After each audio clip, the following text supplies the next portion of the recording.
الحق والهادي إلى صراطك المستقيم وعلى آله وصحبه حق قدره ومقداره العظيم. أما بعد فرب اشرح لي صدري ويسر لي أمري واحلل عقدة من لساني يفقه قولي وافتح مسامع قلوبنا لذكرك وإنا على ذكرك وشكرك وحسن عبادتك. Hadirin bapak-bapak, ibu-ibu jamaah Masjid Nurul Yakin dan Rahmati Allah Subhanahu wa taala, bil khusus orang tua kita, guru kita, Buya Ghairi Muzani Muslimat Allah bituli hayati wa adamallahu bihi fid dini wad dunya wal akhirah wa nafa'ana bihi fi ulumihi fid dharain amin. Dan orang tua kita yang lain, Pak Haji Malik, Pak Agus dan segenap DKM Masjid Nurul Yakin dan Rahmati Allah Subhanahu wa taala. Alhamdulillah, kita bersyukur pada Allah Subhanahu wa taala dengan mengucapkan alhamdulillah ala ni'amillah, hingga saat ini Allah berikan kita usia, Allah berikan kita kesempatan nikmat iman Islam. Mudah-mudahan kita dapat memanfaatkan segala nikmat Allah Subhanahu wa taala untuk sebagai bagian daripada tanda kesyukuran kita terhadap karunia yang Allah berikan pada kita.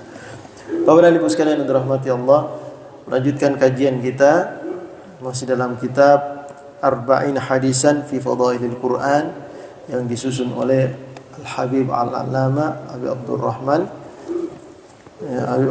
bin Abdullah bil Faqih.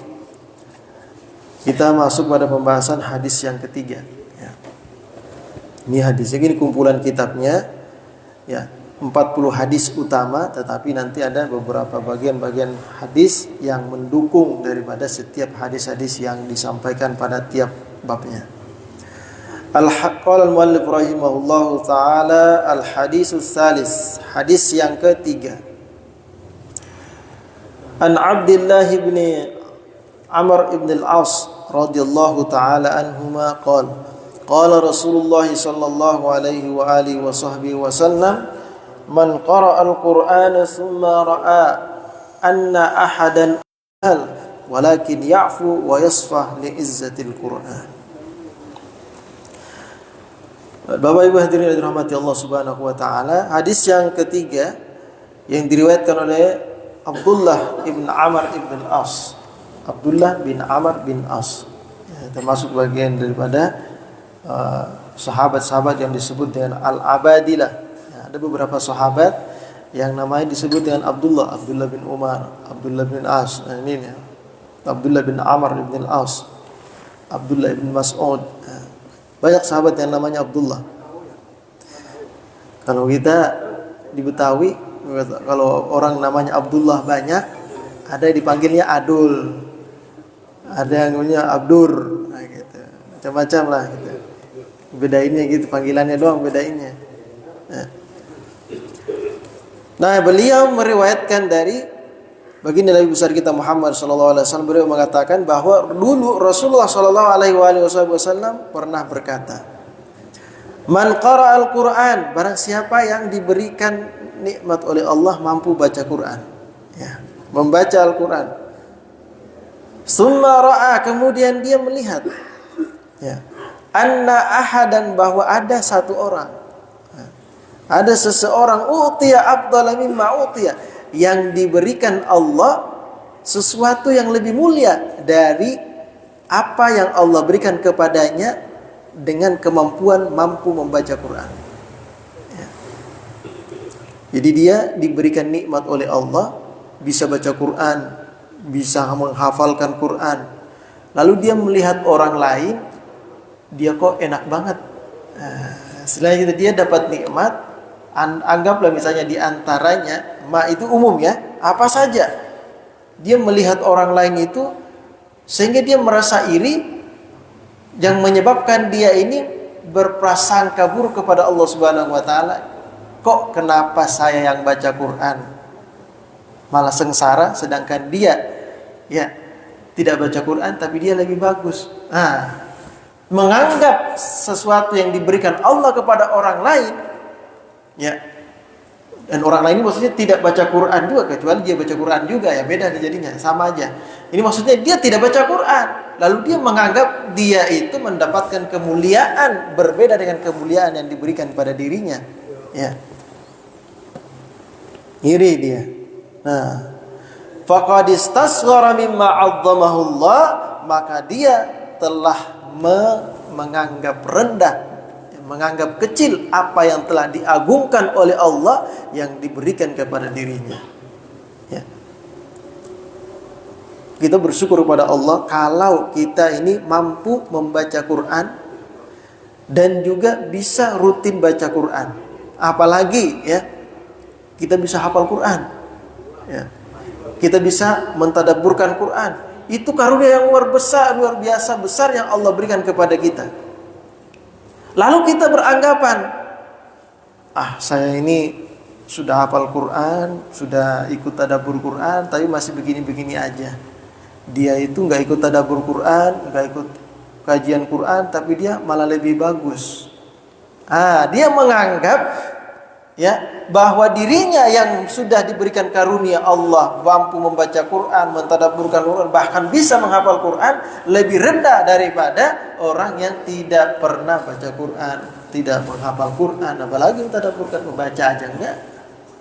Ya, kalau kita beranggapan seperti itu, maka kata Rasulullah berarti kita ini sama saja sedang merendahkan sesuatu yang diagungkan oleh Allah.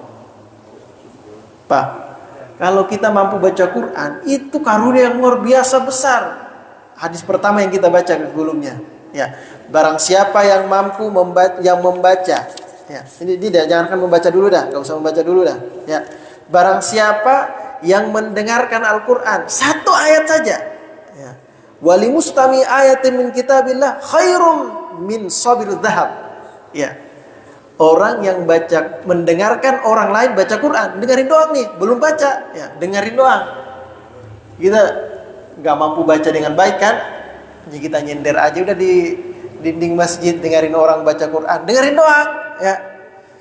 Maka itu lebih baik daripada gunung emas sebesar gunung Sabil Dhahab yang ada di Yaman. Ya, nggak usah gunung dah. Sebesar peti celengan ini aja nih, emas segede itu tuh, beratnya 10 kilo.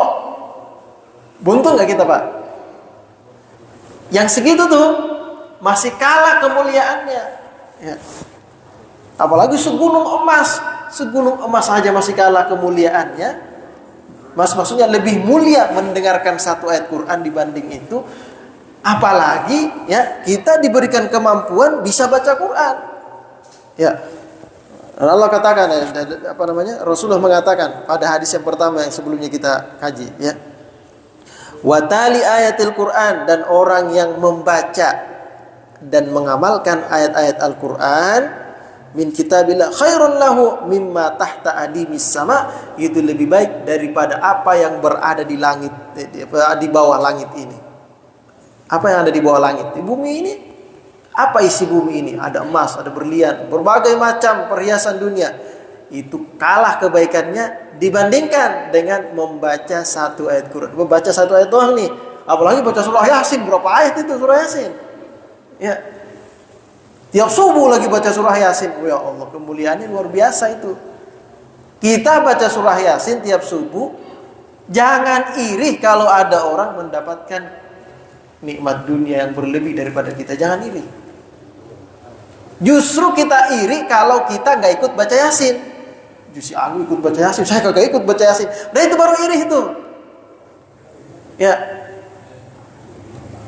Terus saya mau baca Yasin, apalagi surah Al-Kahf misalnya, ya.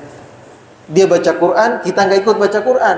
Dia ikut tadabbur Quran, kajian bubur subuh misalnya, kita kagak ikut. Lah kita harus ngiri kalau itu, Pak. Ya.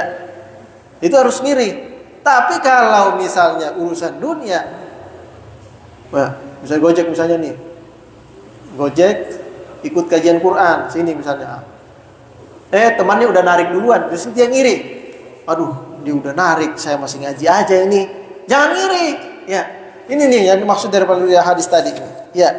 Barang siapa yang menganggap bahwa karunia yang diberikan orang lain yang tidak ikut baca Quran itu lebih mulia daripada karunia atau kesempatan yang diberikan dirinya bisa baca Quran, maka dia telah meremehkan nikmat dan karunia Allah, yaitu mampu baca Quran.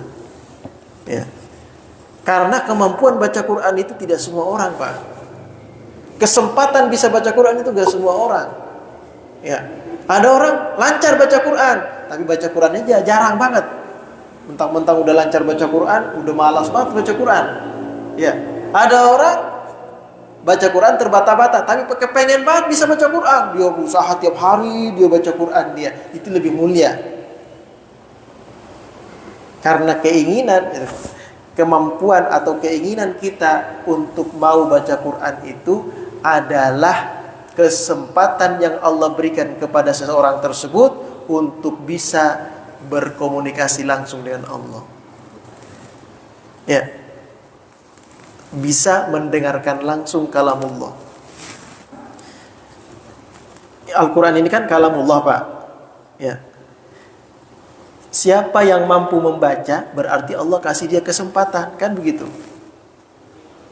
Kalau kita baca Quran, berarti kita sedang mendengarkan komunikasi Allah kepada kita. Allah sedang berkomunikasi kepada kita melalui kalamullah. Nah, artinya bahasa kitanya, kita diajak ngobrol. Bahasa kita gitu.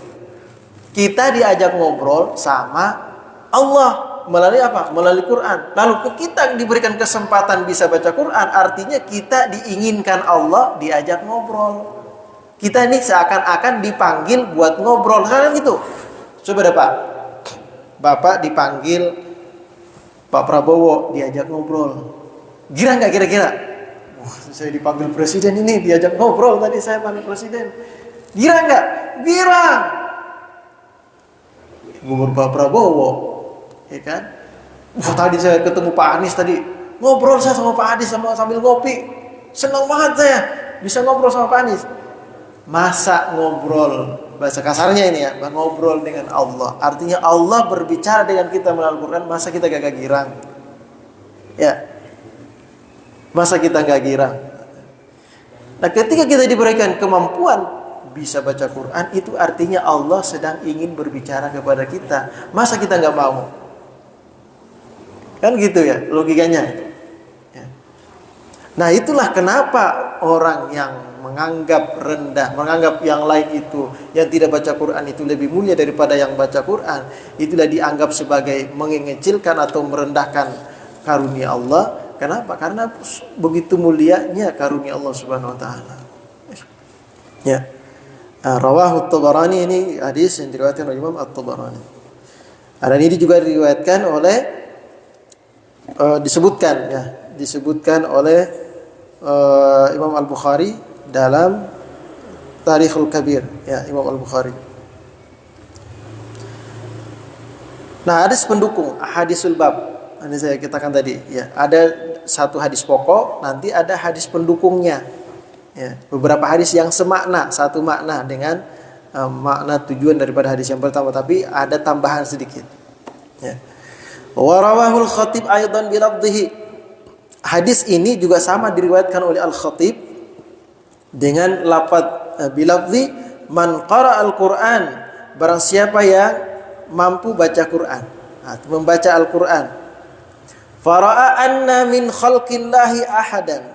Lalu dia melihat atau berpendapat bahwa ada di antara makhluk Allah, ya, u'tiya afdala mimma u'tiya, yang diberikan sesuatu yang mulia dari apa yang telah Allah berikan kepadanya dengan mampu baca Quran.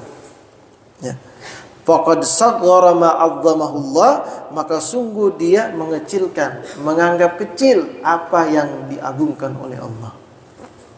Wa 'azzama ma sagharahullah, dan dia justru mengagungkan sesuatu yang dianggap kecil oleh Allah Subhanahu wa taala. Ya.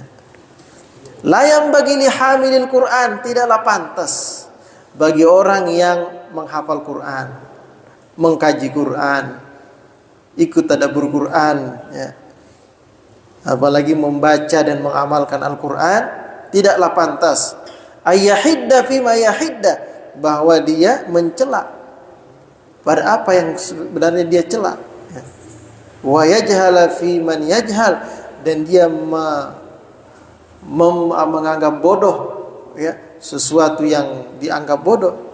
Walakin ya'fu wa yasfa li izzatil Quran, tapi hendaklah dia selalu memaafkan, ya, selalu memaafkan, selalu membuka lembaran-lembaran baru melupakan sesuatu yang telah lalu, ya, daripada kesalahan-kesalahan orang lain. Kenapa? Karena kemuliaan Al-Qur'an. Artinya begini, ya. Barang siapa yang Allah, ini tadi yang pertama sama ya, sama maknanya. Artinya barang siapa yang Allah berikan karunia mau membaca Quran, mau mentadabburkan Al-Quran, mau ikut hadir di majlis-majlis Quran untuk mengkaji Al-Quran, lalu dia menganggap dirinya lebih rendah daripada orang yang tidak ikut mengkaji Al-Quran, ya, dia menganggap orang lain lebih mulia daripada dirinya, apa yang dia kaji itu, ya, maka dia telah menghina, mengecilkan, menganggap remeh karunia yang besar yang Allah berikan pada dirinya, dan dia justru menganggap besar sesuatu yang dikecilkan oleh Allah Subhanahu wa taala. Ya. La yanbaghi li hamilil Quran, tidaklah pantas bagi orang yang hamilul Quran. Hamil Quran ini asal mananya membawa. Membawa Quran itu maksudnya di sini biasanya digunakan untuk orang yang hafal Quran. Ya, orang yang hafal Quran. Tapi sebagian ulama berpendapat hamil Quran itu termasuk juga orang yang mengkaji Quran. Ya. Mengkaji Quran, tadabburkan Quran, berusaha mengamalkan Quran, itu semua hamilul Quran. Ya. Nah, tidaklah pantas bagi orang yang membawa Al-Quran, mengkaji Quran, ya, ayyahidda fima yahidda, bahwa dia menghinakan, merendahkan, ya, sesuatu yang dia rendahkan tersebut, ya, merendahkan orang yang dia ingin rendahkan. Artinya dia menganggap rendah orang lain atau menghinakan orang lain, ya. Wala yajhal fima yajhal, dan membodoh-bodohkan orang lain, ya, menganggap orang lain bodoh, menganggap orang lain rendah, ya. Lakin akan tetapi hendaklah orang yang hamil Quran ini ya'fu wa yasfa. Hendaklah dia menjadi orang yang suka memaafkan, suka melupakan kesalahan-kesalahan orang lain, membuka lembaran-lembaran baru. Artinya melupakan sesuatu yang kesalahan-kesalahan yang lalu dan menganggap tidak ada masalah. Udah, bahasa kita yang sekarang ini kosong-kosong. Itu yasfa. Kenapa? Li'izzatil Quran, karena kemuliaan Al-Quran. Artinya begini, ya. Banyak orang kan begini. Lihat orang habis Quran, tapi dia punya sifat apa? Dia punya sifat itu keras, pemarah, dan tidak pantas bagi seorang penghafal Quran itu berkarakter, bersifat seperti itu. Ya. Artinya menyalahi, sifatnya itu sangat berbeda dengan apa yang diperintahkan Al-Quran. Al-Quran memerintahkan untuk memaafkan, berlemah lembut, memuliakan orang lain. Tapi dia justru bertentangan dengan apa yang ada dalam Al-Quran. Sedangkan dia seorang hafiz Quran. Apa coba anggapan orang? Hafal Quran doang, tapi karakternya begitu, sifatnya begitu. Kan begitu. Artinya apa? Orang jadinya apa? Orang jadi merendahkan Quran. Ya. Sedangkan Quran ini mulia. Gara-gara dia orang jadi merendahkan Quran. Ini di sini di intinya. Ya. Di sini penyebabnya kenapa tidak pantas. Ya. Itu sebabnya dalam dalam kitab Ta'lim itu seorang tokoh agama, ya, yang berkarisma itu tidak pantas mampir di warung-warung kopi, ngopi di situ, nggak pantas. Ya, kenapa? Karena merendahkan karisma ilmu yang dia bawa. Walaupun tawadu biasa aja lah, gitu, misalnya gitu, bukan begitu maksudnya. Ya, orang akan menganggap, menilai rendah ilmu yang dibawanya, sehingga apa? Orang biasa aja lah, orang anggap canda. Misalnya, artinya kemuliaan ilmu yang ada dalam dirinya bukan pengen dimuliakan, ya, bukan. Orang akan merendahkan dia, padahal dia memiliki ilmu yang seharusnya dimuliakan oleh orang. Dan orang hamilul ilmu itu kan para ulama-ulama itu kan sebagai adab kita sebagai para ulama-ulama yang memiliki ilmu karisma yang luar biasa, yaitu takzim, mengagungkan. Tetapi ketika dia sendiri menghinakan dirinya, ya, maka orang akan menganggap biasa. Artinya dia meninggalkan penghormatan kepada orang tersebut. Kenapa? Karena dia sendiri yang menjatuhkan kehormatan dirinya. Ya. Nah itu kenapa apalagi itu kan baru ilmu. Artinya belum semua Quran. Apalagi Al-Quran, hamilul Quran atau penghafal Quran. Tidak pantas bersifat atau berkarakter sesuatu yang bertentangan dengan apa yang diajarkan di dalam Al-Quran. Ya. Ya, itu maksudnya layam bagi. Ya. Kenapa? Saking mulianya itu Quran. Ya. Nah, jadi di sini tuh kena juga kita nih. Artinya gini. Kita rajin misalnya ikut kajian Al-Quran. Ya. Kita rajin ikut kajian tadabbur Al-Quran. Maka jagalah kemuliaan Al-Quran tersebut dalam diri kita. Dengan apa? Dengan menjaga perilaku kita. Kenapa? Karena orang akan melihat, si Anu ikut rajin doang tadabbur Quran, tapi sifatnya begitu. Begitu dia. Maksudnya apa?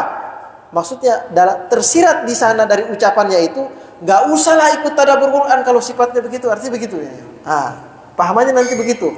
Akhirnya apa? Orang tidak mau ikut kajian Quran. Tetapi kalau kita memunculkan karakter yang bagus, karisma yang bagus daripada apa yang kita kaji dari Al-Quran tersebut, sesuai dengan apa yang diajarkan oleh Al-Quran, apa coba anggapan orang? Wih, si Anu tuh Masya Allah, selama saya perhatikan dia, dulu mah dia kagak begitu. Pas dia ikut tadabbur Quran, kajian Quran, Masya Allah, sifatnya itu luar biasa, perubahannya itu luar biasa. Saya kepengen juga, jadi kepengen juga. Ya, orang jadi kepengen juga ikut mengkaji Quran. Kenapa? Karena melihat orang yang mengkaji Quran itu luar biasa sifat yang ditampakkan. Nah, sama dengan Islam ini. Orang menilai Islam dari apa? Dari oknum. Kenapa coba? Akhirnya kata orang apa? Islam itu agama keras, agama begini, agama ini. Agama agama teroris karena dia begini-begini. Padahal cuma kebetulan ada seorang teroris beragama Islam, lalu dianggap Islamnya yang salah, padahal orangnya yang salah. Oknum. Ya. Agamanya tidak bermasalah, tetapi ada sebagian oknum ini yang merusak Islam, sehingga apa? Orang beranggapan Islam aja begitu. Sehingga orang beranggapan Islam ini agama teroris. Padahal Islam tidak mengajarkan seperti itu. Karena gara-gara oknum ini tadi, orang jadi merendahkan Islam. Ya. Nah, gara-gara oknum ini tadi, orang jadi merendahkan Quran. Nah, jangan sampai. Ya. Kita rajin baca Quran, rajin tadabbur Quran, tetapi perilaku dan sikap kita tidak mencerminkan sebagai apa yang diajarkan dalam Al-Quran, ya, sebagai akhlak yang diajarkan dalam Al-Quran, maka itu sama saja dengan menjatuhkan Al-Quran. Ya. Intinya pesan yang disebutkan dalam riwayat ini adalah jangan sekali-kali kita menganggap sesuatu selain Al-Quran itu lebih mulia daripada Al-Quran. Itu yang pertama. Yang kedua, jangan sekali-kali kita berperilaku yang tidak sesuai dengan apa yang kita kaji, apa yang kita baca, yaitu Al-Quran. Kalau kita rajin baca Quran, kita rajin mentadabburkan Al-Quran, jangan kita berperilaku yang tidak baik, yang bisa menyebabkan orang akan ikut merendahkan Al-Quran, apa yang telah kita kaji. Orang akan beranggapan, dia juga ikut tadabbur Quran, dia juga ikut mengkaji Al-Quran begitu, dia juga hafiz Quran juga begitu, apalagi kita nggak hafiz Quran, kan biasa aja sama kita mah, dia hafiz Qurannya begitu. Akhirnya orang muncul, ya, dalam benaknya, iya ya, ngapain ya hafiz Quran, ngapain baca Quran, ya ngapain ya ikut tadabbur Quran kalau begitu, mending biasa-biasa aja lah, nggak usahlah ikut tadabbur Quran, nggak usahlah baca Quran, nggak usahlah hafal Quran, yang penting mah kita berbuat baik, kayak gitu nanti. Orang meninggalkan baca Quran, orang meninggalkan tadabbur Quran, gara-gara siapa? Oknum tadi, ya, gara-gara oknum ini, ya, sehingga orang malah meremehkan kemuliaan Al-Quran dan mengagungkan sesuatu selain daripada Al-Quran. Tuh lihat tuh yang ikut kajian tasawuf tuh, ya lebih bagus dia, lebih menjaga hati daripada ini yang ikut kajian Quran. Nah begitu jadinya. Padahal apa? Lebih mulia Al-Quran, ya kan gitu. Ngedengarinnya aja tadi udah pahalanya udah gede, apalagi ikut baca, apalagi ngamalin kan gitu. Ya. Nah ini jadi kemuliaan Al-Quran itu benar-benar tidak bisa ditandingi. Dan kalau kita dijadikan Allah Subhanahu Wa Taala sebagai hamba yang mau membaca Quran, apalagi bisa menghafalkan Al-Quran, apalagi mentadabburkan dan berusaha untuk terus mengamalkannya, maka jagalah juga sikap kita ya sebagai hamilul Quran, sebagai orang yang mendapat karunia mampu baca Quran, mengamalkan, mentadabburkan dan lain sebagainya. Ya. Nah, sampai di sini barangkali ada yang mau ditanyakan, silakan. Ya. Waalaikumsalam. Terkait poin mengenai amalan Al-Quran ini. Ya. Sebetulnya antara omongan dan perbuatan itu kan sesuatu yang nggak mudah. Iya. Nah. Ya, kita hampir setiap hari banyak mendengar para tokoh-tokoh atau ulama-ulama kalau ngomong teorinya bagus banget. Ya kan? Seolah kehidupan itu gampang, solusinya begini. Nah, tapi ketika kita lihat dalam tindakan harian yang mana mereka sebagai panutan, kan omongan dia kan sesuatu yang harus diikuti. Tapi dia sendiri kadang-kadang membuat kita bingung. Kayaknya gak sesuai antara omongan dan perbuatan. Akibatnya itulah fitnah. Seperti tadi kan, kiai atau ustaz, alim, pemimpinnya begitu, ngomongnya kok begininya begitu, kayak gitu kan? Nah, pertanyaannya, artinya yang ngomong ini membuat orang praduga negatif, membuat orang menjadi bergunjing atau pengeloming. Kedua, yang diomongin ini membuat orang berprasangka negatif. Jadi ada dua tindakan. Dia sendiri menimbulkan orang untuk berprasangka, orang berprasangka. Nah, lihat dua dosa besar, ya dosa perbuatan. Nah itu apa tindakan kita sebagai jemaah misalnya melihat orang yang tidak konsisten itu? Apakah kalau diingetin juga, ilmunya lebih tinggi. Alhasil melintir kan pada akhirnya. Ya nggak? Pertanyaannya apa tindakan kita, apa sikap kita? Apa sikap kita? Iya. Terkait orang-orang yang memang mungkin ada keterbatasan, hubungan diplomatisnya gitu, memiliki keterbatasan, tidak sempurna. Iya. Ini pertanyaan menarik ini. Ya, inilah yang disangat diwanti-wanti oleh Rasulullah SAW. Jangan sampai kita ini jangan sampai kita ini menodai Islam itu sendiri, menodai ajaran yang luhur, ya, ajaran yang disampaikan oleh Rasulullah. Gara-gara kita orang tidak percaya dengan Islam, gara-gara kita orang menjauh dari Islam. Itu jangan sampai. Nah, kita sebagai seorang muslim, ya, apa sikap kita ketika kita melihat ada seorang pendakwah misalnya, seorang ustadz atau seorang kiai yang secara zahir, kan kita kan menghubungi yang zahir ya, secara zahir perilaku dia bertentangan dengan apa yang dia sendiri katakan, apa yang diajarkan, apa yang disebutkan di dalam riwayat-riwayat hadis sunnah Nabi atau di dalam Al-Quran, bertentangan. Bagaimana sikap kita dengan orang tersebut?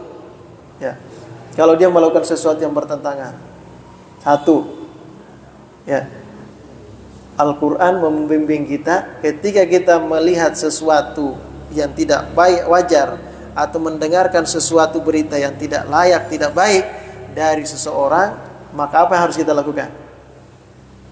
Fatabayyanu, konfirmasi. Ya. Konfirmasi. Kenapa Anda begini, Ustaz? Padahal Anda pernah menyampaikan begini-begini. Mungkin dia punya alasan tertentu sehingga dia melakukan perbuatan itu. Satu ya. Konfirmasi. Jangan biasakan menjustifikasi orang dari secara zahir tanpa konfirmasi. Tuh, ya.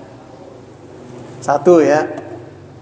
Yang kedua, sebagai seorang muslim, jangan menjadikan sosok seseorang itu sebagai kebenaran. Tapi jadikanlah ajaran yang disampaikan itulah yang benar. Maka dikatakan undur ma qala wala tandur man qala. Perhatikan apa yang disampaikan. Tidak harus memperhatikan siapa yang menyampaikan. Kalau ajaran benar, ikuti. Dia menyampaikan, dia juga sebenarnya berusaha untuk mengamalkan. Dia bisa terpleset, dia bisa terbawa hawa nafsu, tergoda oleh setan. Tetapi apa yang disampaikan itu, kalau itu kebenaran, kita terima. Jangan kita menilai kebenaran yang disampaikan itu berdasarkan orangnya, tetapi nilai kebenaran itu berdasarkan ajaran tersebut. Al-Quran mengajarkan seperti ini, itu kebenaran Al-Quran. Itu kebenaran riwayat hadis. Jangan kita menodai Al-Quran. Nah, yang belajar Quran aja begitu, ya ngapain kita belajar Quran? Nah, ngapain belajar Quran? Itu bahaya gitu. Ya, ngapain belajar Quran? Gara-gara siapa? Gara-gara lihat orang yang belajar Quran seperti itu sikapnya. Ya. Jangan kita menilai suatu ajaran dari orangnya. Lihat ajarannya. Kalau ajaran bagus, ikutin. Tidak perlu harus melihat orang itu sebagai figur. Kalau figurnya bagus, boleh. Ya, kalau figurnya tidak bagus, cukup lihat ajarannya. Ya. Nah, itulah tadi. Ya. Gara-gara oknum yang seperti ini, ya, orang yang kurang pandai dalam melihat sesuatu, ya, dia langsung menilai agama tertentu atau ajaran tertentu itu jelek gara-gara perilaku orang yang membawanya. Itu. Jadi seperti itu Pak Eko. Jadi pertama harus tabayun. Coba kita lihat. Misalnya nih, kita lihat ada orang Islam, Ustadz lagi makan babi. Kita lihat dulu, tanya dulu kondisinya. Siapa tahu dia nggak punya uang, nggak punya apa-apa untuk dimakan, dan nggak ada orang yang mau ngasih makanan. Dia dalam keadaan kelaparan, itu kondisi darurat, lalu dia makan babi. Nah, itu kan dalam Islam dibolehkan. Artinya kita tidak mengetahui kondisi seseorang lalu kita menjustis, wah dia melakukan sesuatu yang haram. Konfirmasi dulu. Ya, gitu. Konfirmasi dulu, kemudian apa yang disampaikan orang itu, ya, apa yang dilakukan orang itu bukanlah merupakan cerminan daripada ajarannya, tapi ajaran itu sendirilah yang perlu kita pelajari, yang kita dijadikan sebagai cerminan. Ya, Al-Quran itu sendirilah sebagai cerminannya. Sunnah Nabi itu sendirilah yang sesuai dengan Al-Quran, itu cerminannya. Ya, dan orang-orang yang benar-benar mengamalkan, berjalan di belakang Al-Quran, mengikuti panduan Al-Quran, itulah yang menjadi cerminan kita. Orang-orang yang melenceng daripada itu mereka orang yang disebut Sayyidina Ali, dhalun, orang yang tersesat. Tersesat mungkin karena terbawa oleh hawa nafsunya, tersesat mungkin karena tergoda oleh syaitan. Ya, seperti itu mungkin Pak Eko. Ya. Ada pertanyaan lagi? Ya. Waalaikumsalam warahmatullahi wabarakatuh.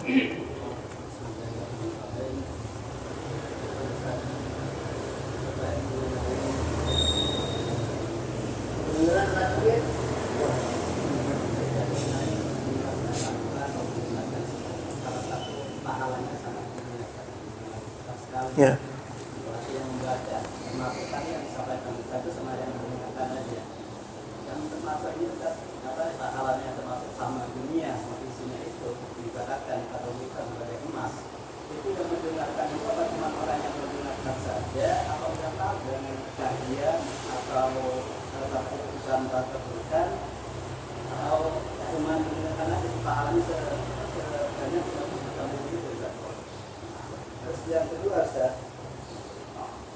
misalnya ada orang udah takut Al-Quran, udah hafal Al-Quran, cuma karena lama nggak apa namanya nggak membaca Al-Quran, sehingga dia lupa apa yang dibaca, apa yang dia dipahami juga yang dia apa namanya ditaktiskan juga lupa karena lama, akhirnya udah kelupaan kan.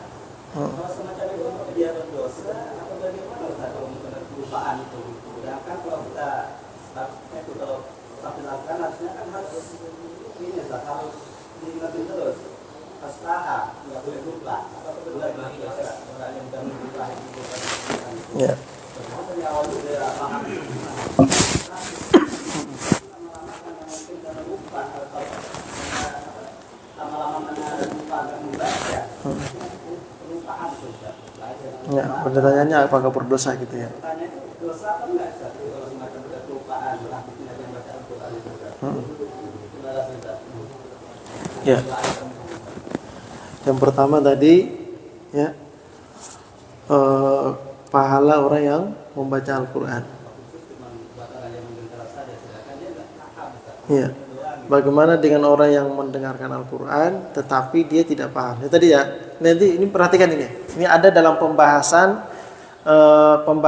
sujud tilawah. Dalam pembahasan sujud tilawah itu ada istilah mustami'il Quran, ada istilah sami'il Quran. Orang yang tidak sengaja mendengar Quran, orang yang sengaja mendengarkan Quran. Ya. Dalam pembahasan sujud tilawah, kalau salah disebutkan di dalam kitab Al-Azkar itu ya. Orang yang tidak sengaja dan orang yang sengaja mendengarkan ayat tilawah ketika dibacakan, maka dia disunnahkan sujud tilawah. Nah, saya mengambil poin di sini. Berarti ada perbedaan. Sengaja mendengar atau tidak sengaja dengar, cuma lewat doang kedengar ada ayat Quran kan gitu. Atau duduk dengerin Quran. Nah, beda itu. Ya. Nah, ini maksudnya di mustami di sini orang yang memang berusaha sengaja kepengen dengerin Quran. Nah, itu tuh. Tanpa disebutkan di sini dia paham atau tidak, cuma kepengen dengerin aja. Ya. Artinya ketika orang itu berusaha ingin mendengarkan Al-Quran, ya, karena merasa tenang dengan mendengarkan baca Al-Quran, dia sudah mendapatkan kemuliaan tersebut. Tidak harus paham. Ya. Tidak harus paham, dengerin aja kita kalau paham juga ya kan?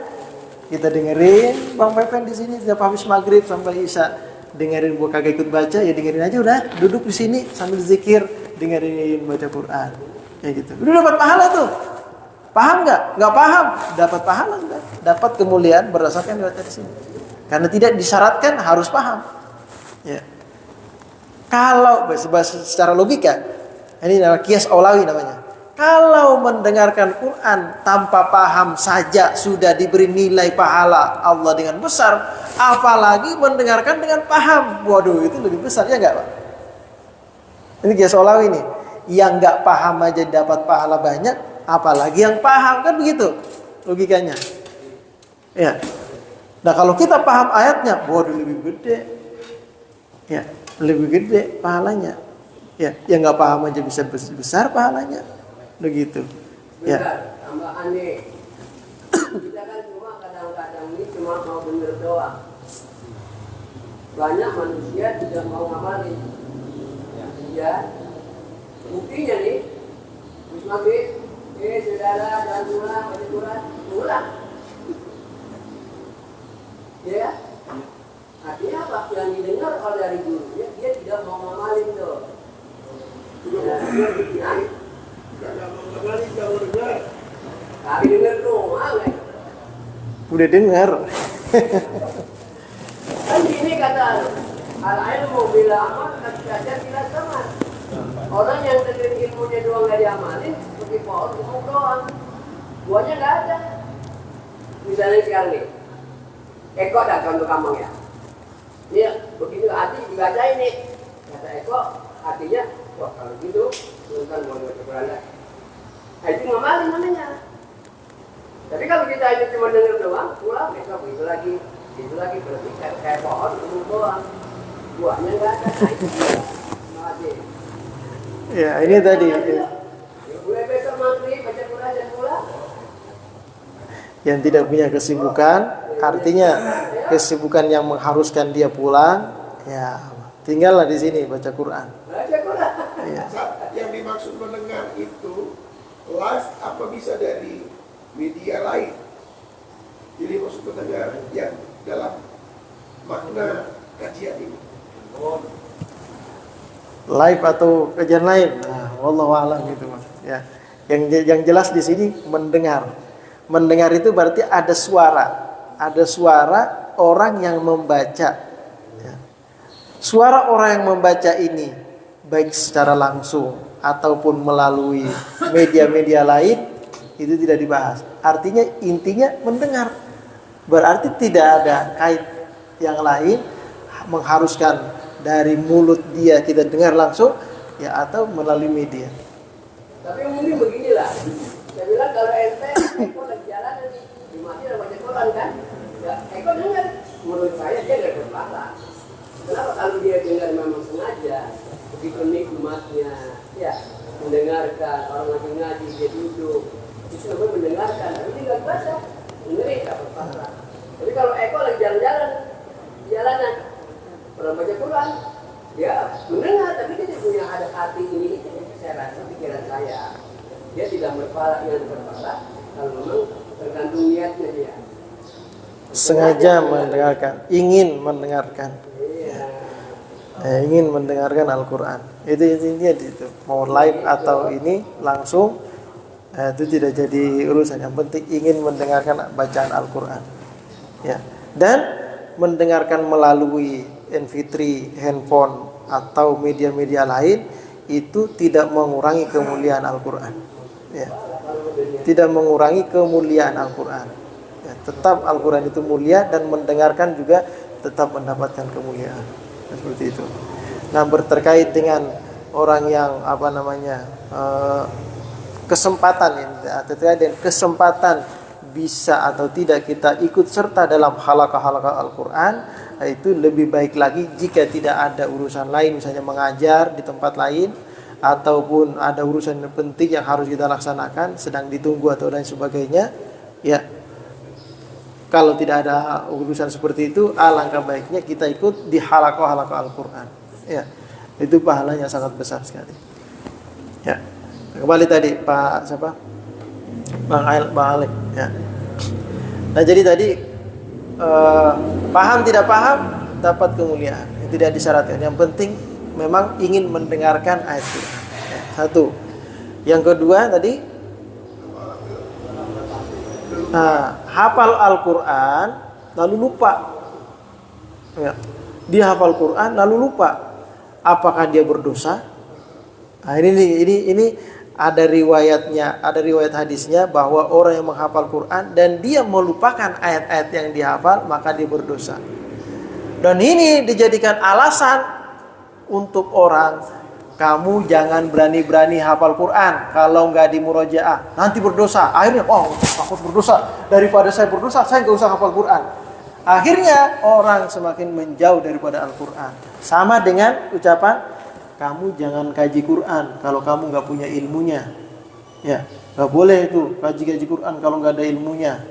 Akhirnya apa? Orang jauh dari Al-Quran. Nah, kebenaran riwayat ini perlu di cross check lagi, atau maksud daripada riwayat ini perlu di cross check lagi. Ya, guru kita Al-Habib Husain pernah menyampaikan begini. Ya. Orang menghafal Al-Quran, ya, orang menghafal Al-Quran itu bagus. Tetapi ya melupakannya itu berdosa, itu maksudnya apa? Ya, apakah ketika kita melupakan ayat itu kita berdosa? Nah, ini perlu diperhatikan di sini. Melupakan Al-Quran di sini artinya tidak mengamalkan lagi, tidak membaca lagi. Itu akan menyebabkan orang tersebut ya berdosa. Kenapa? Karena dia sendiri ya menjauh melalaikan Al-Quran. Ya. Harusnya dia punya kesempatan untuk membaca. Harusnya dia punya kesempatan untuk memurajaah, mengulang atau mengkaji. Tetapi dia terlena dengan hal-hal yang lain sehingga dia meninggalkan Al-Quran. Dia meninggalkan Al-Quran. Terlena dengan hal-hal yang lain. Artinya sama dengan maksud yang riwayat tadi ini. Dia menganggap sesuatu yang lain itu lebih mulia daripada Al-Quran, sehingga dia meninggalkan Al-Quran. Akhirnya hafalan dia hilang. Kalau sudah sampai pada tahap seperti itu yang berdosa. Ya, itu yang berdosa. Artinya dia menganggap sesuatu yang dia kejar-kejar selain daripada Al-Quran yang sedang dihafal itu lebih mulia, maka dia berdosa. Ya. Tetapi kalau dia sebenarnya masih menghafal Quran, ya, hanya karena sekarang dia sudah punya anak, dia sudah banyak tuntutan, sehingga kesempatan untuk menguroja Al-Quran itu sedikit. Apalagi yang sudah hafal Quran itu dari orang-orang yang sudah habis Quran, ya. Kalau kita sudah hafal Quran itu, ya, paling tidak kita sisihkan waktu untuk mengulang 3 juz sehari. 3 juz sehari. Itu sudah minimal. Kalau bisa 5 juz sehari. Karena kalau 1 juz 1 hari kita mengulang hafalan itu bakal banyak yang terlupakan. Kenapa? Karena juz 1 nanti 30 hari ke depan baru kembali lagi ke juz 1, udah lupa. Gitu. Nah, kalau orang punya tuntutan lain, seperti misalnya dia sudah punya anak, dia harus bekerja karena tuntutan lain, sehingga dia lupa, bukan sengaja melupakan. Ya, dia lupa ayat tersebut, ini tidak termasuk dalam riwayat tadi. Riwayat orang yang hafal Quran lalu dia lupa, maka dia berdosa. Ini maksudnya lupa di sini sengaja atau tidak. Gitu. Ya. Kenapa? Karena ketika orang tersebut diberikan kesempatan untuk mampu menghafalkan Al-Quran, artinya dia sedang memegang atau melakukan sesuatu hal yang mulia. Lalu kemudian dia meninggalkan murojaah, meninggalkan hafalan Al-Quran tersebut karena terlena dengan hal yang lain atau menganggap sesuatu selain Al-Quran itu lebih mulia, sehingga dia mengejar-ngejar dunia lalu meninggalkan murojaah, meninggalkan ini, maka itu kesalahan yang besar karena dia menganggap Quran itu lebih rendah daripada sesuatu yang lain, atau menganggap sesuatu yang lain itu lebih mulia yang dia kejar-kejar itu daripada memurojaah Al-Quran. Nah, itu yang berdosa itu. Ya. Jadi itu ya, jangan nanti sapu rata nih. Akhirnya orang jadi takut menghafalin Quran. Aduh, ntar kalau saya ngapalin Quran saya lupa atau berdosa lagi kayak gitu. Nah, jangan salah kaprah ya. Sama dengan orang mengkaji Quran. Waduh, kalau saya mengkaji Quran gak punya ilmunya, bahaya dulu ntar kalau begitu.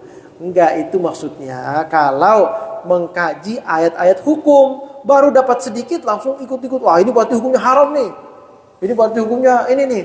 Padahal kita tidak punya kapasitas dalam memahami ayat tersebut dengan keilmuan yang cukup untuk menentukan ini halal atau haram. Gitu.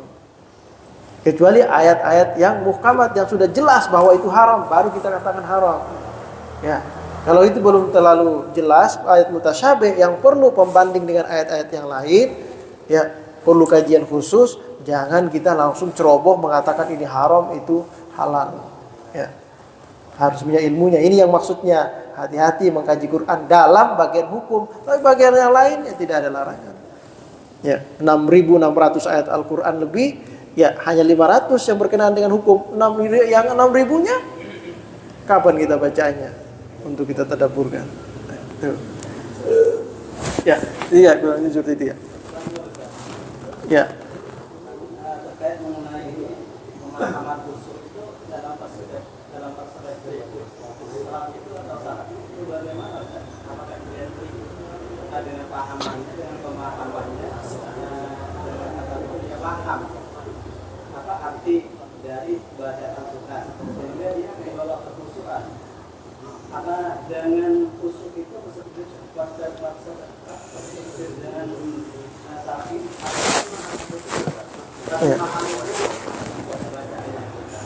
Ya.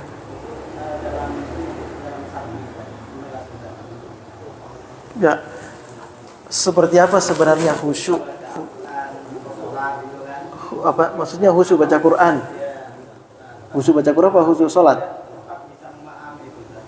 Ya. Anggap misalnya khusyuk salat ya. Seperti apa khusyuk dalam salat itu? Ya. Nah, khusyuk dalam salat itu sebenarnya para ulama juga berbeda pendapat dalam menjelaskan khusyuk dalam sholat. Kalau ulama fikih menjelaskan khusyuk dalam sholat itu artinya hudurul qalbi, hati kita ini hadir. Ya. Watmi'nanul jawarih, dan anggota tubuh kita ini tenang, hati kita hadir, menghadirkan Allah Subhanahu wa taala dalam sholat. Artinya kita menyadari bahwa sebenarnya sekarang ini kita sholat, kita berada di hadapan Allah, kita memahami apa yang kita baca, dan kita memahami setiap rukun-rukun yang kita kerjakan. Artinya kita paham, kita ini sedang mengerjakan rukun, kita ini sedang ruku, kita sedang sujud, kita paham apa yang kita baca, ya, kita paham apa yang kita baca. Secara zahir menurut ulama fikih itu sudah cukup sebagai dikatakan khusyuk dalam sholat. Jadi memahami rukun-rukun yang kita kerjakan atau sunnah-sunnah ataupun syarat-syarat yang kita kerjakan dalam sholat, ya, rukun-rukun dan sunnah-sunnah yang kita kerjakan dalam sholat kita pahami, kemudian menyadari diri kita ini sedang sholat. Kan ada orang lagi sholat gak sadar lagi sholat. Ya, ditanya nyahut dia, ya, gitu. Sadar dia sedang sholat, dia sedang berada di rukun ini ada rukun itu, ya, itu sudah menurut ulama fikih cukup. Tapi kalau ulama tasawuf lain lagi dia. Khusyuk itu kayak gini tingkatannya dia. Itu ulama tasawuf. Ulama ahli tarekat atau hakikat lain lagi dia menurut mereka khusyuk itu seperti apa.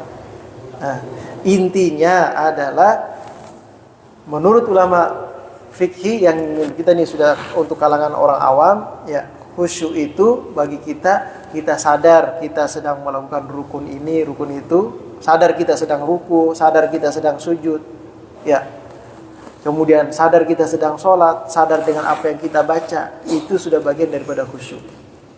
Bagi kita orang awam nih, ada orang nggak sadar dia lagi ruku, kepikiran yang lain aja, pikiran begini, ruku, akhirnya seakan-akan apa? Gerakan sholatnya itu seakan-akan sebagai refleks saja. Ya, dia sendiri nggak paham sekarang udah rakaat berapa ya, nggak tahu dia. Yang penting ikuti imam aja, gitu. Imam salam kita salam, pikirannya kemana-mana melayang. Berarti artinya dia nggak sadar dengan apa yang dia kerjakan. Itu dia. Ya. Nah, kalau orang tingkatan kita awam ini, ya cukup dengan khusyuk menurut ulama fikih atau fuqaha, sadar dengan apa yang kita baca, sadar dengan rukun-rukun yang sedang kita kerjakan, itu sebagian daripada khusyuk. Ya. Adapun menghadirkan hati dan seperti apa, merasakan ada yang lain gitu, ya, atau seperti yang dirasakan oleh Sayyidina Ali sampai ketika dia sholat, ya, anak panah yang dicabut dari dirinya tidak terasa sakitnya, itu khusyuk yang tingkat seperti apa, wallahu a'lam. Ya, kan pandangan ulama sufi, ulama tasawuf juga khusyuk itu begini, ya. Kalau ulama-ulama ahli hakikat itu khusyuk itu begini, gitu, rasa misalnya gini, itu lain lagi, ya. Kalau kita tingkatan awam cukup sadar, ya. Dikatakan Allah la taqrabus sholata wa antum sukara hatta ta'lamu ma taqulun. Artinya apa? Patokannya hatta ta'lamu ma taqulun. Ta'lamu di sini sadar. Sadar kita lagi ngerjain ini, kita lagi baca ini. Nah, itu.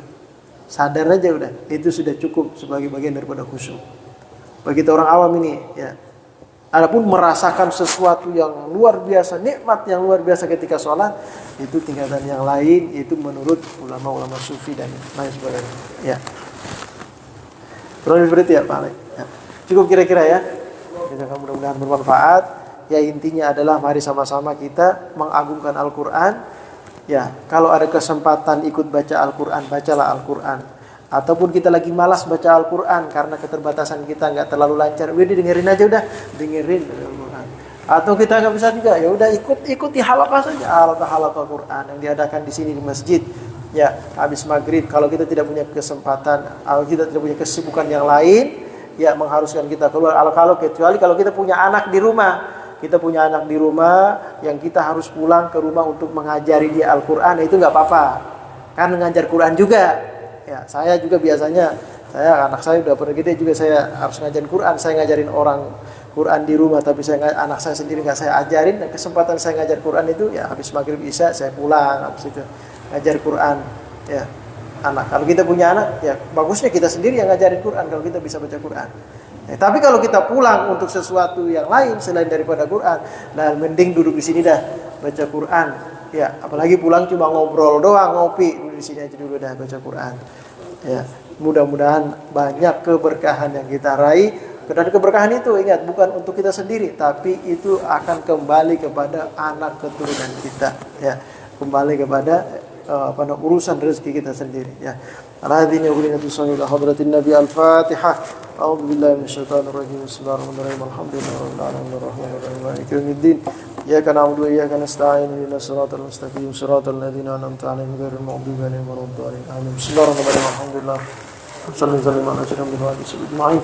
اللهم بحق الفاتحة وسر الفاتحة وكرامة الفاتحة خارج الهم كاشف الغم يوم القيامة يغفر ويرحم اللهم اغفر لأمة سيدنا محمد وارحم أمة سيدنا محمد وارحم أمة سيدنا محمد وجه أمة سيدنا محمد صلى الله عليه وسلم اللهم حببنا إلى القرآن وحبب القرآن إلينا واجعلنا وولينا وأحبابنا من أهل القرآن ظاهرا وباطنا ربنا تقبل منا إنك أنت السميع العليم تب علينا يا أنت التواب الرحيم صلى الله على سيدنا محمد وعلى آله وصحبه أجمعين والحمد لله رب العالمين سبحانك اللهم وبحمدك أشهد أن لا إله إلا أنت أستغفرك وأتوب إليك السلام عليكم ورحمة الله وبركاته.